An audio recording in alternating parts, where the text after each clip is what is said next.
everybody, and welcome back to the third video of our introductory part. Right now what we want to do is install our Kali Linux machine and get it to actually work.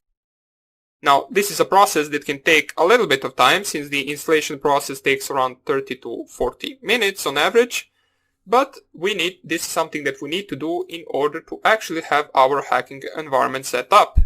So what you want to do is start up your VirtualBox, so just click on the double icon right here. If you didn't install VirtualBox, make sure to check out previous video in order to see how to do that. This installation file, you do not need it anymore, you can just delete it and start up your VirtualBox. So right now we can see that right here we have our Python ethical hacking machine. Basically all you have to do right now is actually add this ISO file to the virtual machine storage before actually starting up the machine with this button. So how can we do that? We can do that by selecting the virtual machine and then going to the settings right here. So right here you will see a bunch of different settings for our virtual machine, such as system settings, display, storage, audio, network, serial ports, USB, and so on and so on. So let us actually go through these settings right here in order to see if everything is correct. So this is something we specified in previous video. This right here is not really important to us. On the system part, you can change your RAM memory if you want once again. If you think you gave it too much or too little, you can change it right here. The processor part is something that we didn't see in the previous video. Basically this part right here allows you to actually give your virtual machine more CPU cores. For example, it will by default leave your machine on the 1 CPU core. But you can, for example, if you have a really good PC with like 6 or 8 cores, you can just give it 4 or 3 or anything, any number you want. But make sure to not give it too much, as it will leave a little for your main PC. So what I will do, I will just leave it on 1. And this right here is basically the percentage of core being used for your virtual machine. So if you just leave it on 1 and drop this to 50%, for example, what this will do, the virtual machine will only use the 50% of your 1 core, which is not enough. Or maybe it even is, I never tried it. What I will do is I will leave 1 core to be used by our virtual machine, and I will give it 100% of power from that core. The acceleration is something that we do not care about, so make sure to check this if this is okay. This one as well. And next thing we want to do is go to the storage. Here we will add our Kali Linux ISO file. So what we want to do is first of all delete the empty attachment right here. So remove it, remove. And under the controller IDE right here you will have this disk with a plus right here. All you want to do right now is actually just click on this. So click on the disk with a plus. It will ask you, do you want to choose disk or leave empty? We want to choose the disk that we want to use. And what this disk is basically, it is our ISO file that we want to run as an operating system. So if you can't see it right here, which you most likely won't be able to see it, just click here on the add button right here. It will lead you to your Explorer, where you can navigate to the desktop or wherever you saved this ISO file and select it. So it is right here. I will click here open, and I will double click it right here. As we can see, right now we have the Kali Linux 2019.1a AMD 64-bit version.iso. Once you select all of that, you can click here OK. The network part of settings we will cover later on after the installation, but for now on we are good to go, so just click here OK. Once you finish that, you are good to go, and you can actually start up your virtual machine running Kali Linux. So just click here on this green arrow right here, which says start. It will open up this window, which is our virtual machine. As it says right here, VirtualBox version 6.0. And all we want to do right now is actually select either one of these two options. So graphical install or install. Now you can proceed to go with any of these two you want. Basically they are the same, just the graphical install is a little bit prettier. But I'm used to going with the regular installation, so I will just click here enter on the install. Now before we continue, you might have noticed, let me just enlarge this so you can see it better.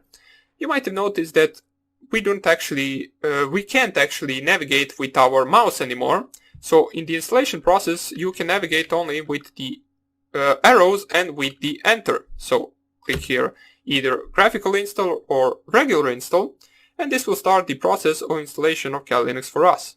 Now during this process it will ask a bunch of questions, which I will make sure to show you what you need to answer in order to get this to work correctly. So this is something that really is up to you, so you can select any language you want. I will just proceed here with the English, and the select your location is also up to you. Select your own location, or it doesn't even have to be your own location. I will just select your United States, even though I am not from the United States, I'm from Europe.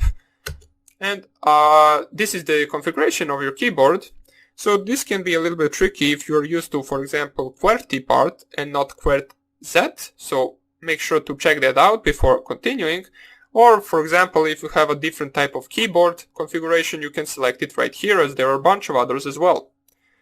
What I will do is I will go with the American English, and this will finish up with the questions currently.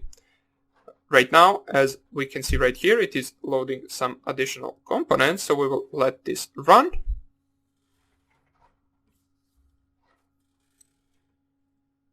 And hopefully our process of installation goes without any errors. Now once again, if you encounter any errors, make sure to post a question and I will be gladly answering you on your problem. So we can see configuring has finished, and right now it asks us configure the network. Please enter the hostname for this system. The hostname is a single word that identifies your system to the network. If you don't know what your hostname should be, consult your network administrator. If you're setting up your own home network, you can make something up here. Now this is completely up to you what name you will specify right here. I will just leave it as Kali. Basically this is just something that will pop up in your terminal every time you open it, so you can just type here anything you want. I will just go with Kali, so navigate with your arrows to continue and press here enter. It will ask you to configure the domain name as well, which we do not need at the moment, so right now I will just leave this empty and click continue here as well. So right now it will ask you for your root password. Now here you basically type any password you want. Make sure to remember it, or else you will not be able to log into your root account on Kali Linux machine. So just type here anything you want. In my case I will just use test1234. As you can see, if I go on to the show password in clear, oops, yeah, arrows don't seem to work. Okay, so here it is. You need to press spacebar in order to show password in clear. So test1234, and I will go to the continue, where it will ask me to actually re-enter the password. So re-enter once again, test1234, and go to the continue. Configure the clock. So basically this is also optional. I mean, you do not really need to select your own time zone. You can just go with anything you want. But if you want to have the correct time and everything correctly, you can just specify the correct settings. So I'll just go here with Eastern. And let's see what will pop up next. I believe right now it might actually start the... Oh, there is the partition disk. I forgot about this part. So all you want to do right now is actually just click here enter, or enter on the guided use entire disk. Now the encrypted disk we will not install since it is not really needed for this course. So we will just go with the guide use entire disk. Click here enter. It will select disk to partition, and you will most likely have only this one disk that you selected, which is around 30 gigabytes as you remember when I specified it. So just click enter on that one. And for this part right here, you want to select the all files in one partition. As it says right here, it is recommended for new users, and if you're watching this video, you're most likely a new user of this, so you want to go with this so it doesn't present us any other problems. So just select here all files in one partition, click enter, and right here click finish partitioning and write changes to the disk. What this will do is it will ask us once again if we are sure we want to write the changes to the disk, as it says right here, if you continue, the changes listed below will be written to the disks. Now don't worry, this is only referring to your hard disk that you specified in the creation of virtual machine, which is only 30 gigabytes if you specified it like me. So this will only change the or write changes to that section of your hard disk. So write changes, yes, and this will actually start the installation itself. So what we will do, we will let this run, and I will see you as soon as a question pops up or anything that we need to answer in order to continue the installation process. So here we are at our first question that popped up, which is the configuration of the package manager. Now it says right here, a network mirror can be used to supplement the software that is included on the CD-ROM. This may also take newer versions of software available. Now what you want to go right here is select here yes, use a network mirror, so click here on yes. And the next part right here is the HTTP proxy information, which we do not really need to specify. So right here we can only just continue without typing in anything right there. Now what this will do is it will actually configure the APT as it says right here for a few moments, and then soon I believe it will prompt us with the grub bootloader question, where we actually want to select yes and install the grub bootloader to the master boot record. Now don't worry, I will read it out loud once the question pops up, and I will also tell you what you need to do. And I believe right after that, that will be the last question that will pop up, and the process of the installation of Kali Linux will finish then, and we can boot up into our new Kali Linux machine. So let's just wait for this configuration of the APT to finish, and then we will continue. So let's wait for this. So here it is. I believe right now it will prompt us with the question. Not really sure why the screen is blue, but hopefully it will go away soon and we will get our question prompted. So here it is, installing grub bootloader, retrieving file 1 out of 3, and I believe right now it will prompt us with that question I was talking about. And here is the question. So you can read it if you want, or I will read it right now, as it says, it seems that this new installation is the only operating system on this computer. If so, it should be safe to install the grub bootloader to the master boot record of your first hard drive.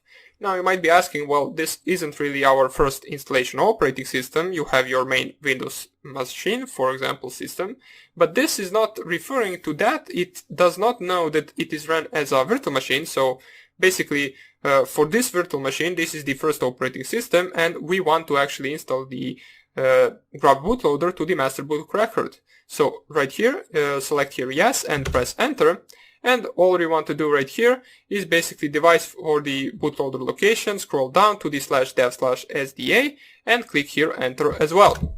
Now this will continue, or basically this will finish the installation of grub bootloader, and this will also finish the installation of our Kali Linux machine. This is the last part, as it says right here, finishing the installation. Now what it might actually do is it might prompt us with something like unplug your USB drive after a certain point of this installation, but we really do not want to do anything there, since it is referring to anyone installing this operating system on a main PC as a main operating system, because they would most likely be doing it via USB drive with the burnt disk image on that USB drive. But since we are not doing that at the moment, and since we are not really installing a real main operating system, instead we are installing a virtual machine operating system, we will just proceed with that question if we even get it prompted. So let's wait for this installation part to finish. And here it is, installation is complete, so it is time to boot into your new system. Make sure to remove the installation media, we don't care about this, just click here continue, finishing the installation, and as soon as this finishes we will be able to start our Kali Linux machine. I believe this will not take more than a minute or two, so don't worry. The longest part of our installation has actually been finished already, which was the installation part itself, and this is just some additional packages it needs to install or configure in order for our Kali Linux machine to actually start. So here it is finished. Right now we are rebooting or booting into our Kali Linux machine. Right here you can just let this run by itself, or you can press enter. It will load some of the components and it will start up our Kali Linux machine. Now I need to show you how you can log in, since if this is your first time, which it most likely is, you need to know the username, and you will also need to know the password that you specified in the installation process, so make sure to not forget that. The username for the logging in into the root account on Kali Linux is basically just root, so you just type under the username section root. It will be the same for everyone, and after that it will prompt you for a password where you actually just type the password that you specified in the installation process itself. So right now we will wait for that window to, or basically for that login to get prompted to us, and then we will specify everything we need in order to log in. So here, this is the login screen of the Kali Linux machine. You just type under the username root, and under the password you just type basically the password that you specified in the installation, which in my case it is test1234. Press enter and it will prompt you with your desktop for your Kali Linux machine. Now I will not be explaining in details the environment of Kali Linux itself, since this course is not really aimed towards that. So with a little bit of actually exploring additional videos or additional parts of the internet, you can actually find out a lot of great things about Kali Linux if you're new to it. Of course, I will make sure to explain everything that we use and everything that we need in order to actually make our programs. And also, if you might notice right now, since we are at the login screen, you might notice that our screen isn't really that big. It is only squared to this part right here. We want to make sure that our Kali Linux machine is full screen, so we can get the full quality of this video, and we do not need to really watch a small screen display. So I will show you that in the next video. That is something that you should really do in order to get the best out of this installation. So that would be about it. As we can see right now, we have our Kali Linux machine opened, and I will show you how to make it full screen in the next video, as well as some additional stuff you might need to do. So hope you enjoyed this tutorial, and I hope I see you in the next lecture. Bye!